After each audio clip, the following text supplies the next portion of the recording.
de contaminação das águas. E tem histórias lindas, né? Tem a história do pescador.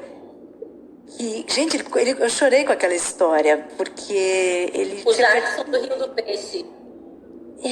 Será que a gente pode contar um pouquinho, sem dar muito spoiler? Eu achei tão bonita a história dele.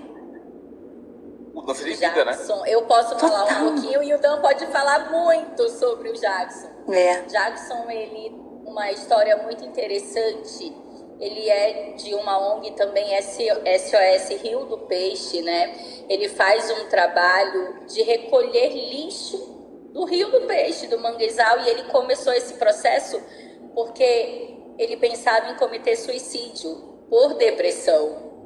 E ele ouviu o chamado da água, e aqui eu vou contar uma história que só quem sabe é a nossa equipe técnica e quem estava na nossa visita técnica. Isso é muito emocionante, porque faz parte do Jackson. Antes de gravar, a gente foi no Rio do Peixe, eu acho que a equipe foram em 12 pessoas, por exemplo, e a nossa âncora e uma câmera, um objeto caiu, eu não estou lembrada agora de qual foi o objeto que caiu no rio, enquanto nós íamos seguindo para saber em qual plano de gravação nós iríamos, né, fazer a captação. Chegou um momento que caiu e todo mundo ficou desesperado. Aí o Jackson pegou e falou: gente, aqui é minha casa, não se preocupe que vai voltar pra gente. Passaram-se 10 minutos, o rio trouxe ao lado da nossa canoa, barquinho, não sei como se chama quando tem motor. Então trouxe pra gente e a gente só retirou.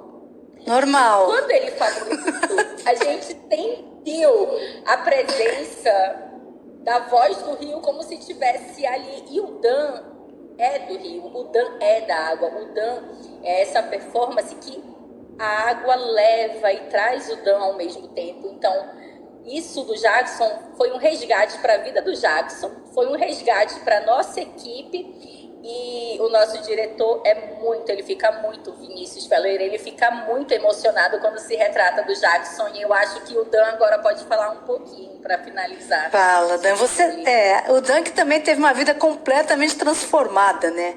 Por outras circunstâncias, mas que também teve uma vida, né, com uma outra causa. Fala, Dan, fazendo até um paralelo com você. A água em si entrou na minha vida foi em 2008, como eu te contei, né? Que foi assim, depois de ter feito Caverna, Jalapão, Paranaenses, e ter ido para fora de conhecer outros países também, surgiu a ideia de mostrar um pouco sobre a água que tem, né? Que nosso acesso à água é a importância da vida. Até hoje eu comentei com o pessoal na ONG, né, se falta luz, a primeira coisa que vai faltar vai ser água depois. Porque sem luz você não tem um movimento de água para as casas. E sem água a gente vive 3 dias no máximo. Então a gente nunca dá importância a algo que tem demais, né? Então assim, a água é algo que se você abrir a torneira, vem, né? Mas a gente não dá importância para isso. E aí eu percebi ao longo dessa empreitada a importância não só de mostrar o rio poluído, mas as pessoas que lutam. Que o grande fator que eu conheci na viagem é as pessoas que têm a ligação direta com a água.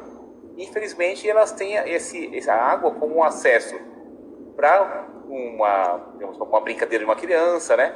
Ou até para poder usar para lavar alguma coisa, só que essa água nem sempre ela é potável. E o que afeta as pessoas também, né? Essa água, se é boa ou ruim. E aí viu a necessidade de conhecer pessoas, né, que têm uma ligação de alguma forma, igual o Jackson é uma pessoa, né, única que foi lá e falou: eu posso mudar alguma coisa aqui, pequenininha, né, um rio pequeno. Aí ele foi à comunidade, chamou as pessoas: vamos tentar proteger o rio. Mas que rio, né? Aqui atrás do Rio do Peixe, mas para eles, para as pessoas que moram lá, era um mundo deles, claro. E jogava o lixo lá dentro. Aí o que ele fez? Ele foi lá e mostrou: vamos fazer o seguinte, vamos só não jogar mais lixo dentro do rio, o resto eu faço. Aí vou tentar chamar o pessoal para ajudar a recolher. É só vocês não jogar lixo mais no rio. E como foi o fato no Rio Tietê, na primeira viagem que eu fiz no Rio Tietê, encontrei algo que eu nunca tinha visto. Quilômetros de lixo que vão ficando na beira do rio, e quando chega uma curva, ele forma uma ilha gigantesca. E aí eu conheci um morador que ele jogou o lixo em cima de mim sem me ver, na época que eu estava com o caiaque. E aí ele brincou: nossa, quase jogou o lixo. Ele ia lá e jogava o lixo no rio?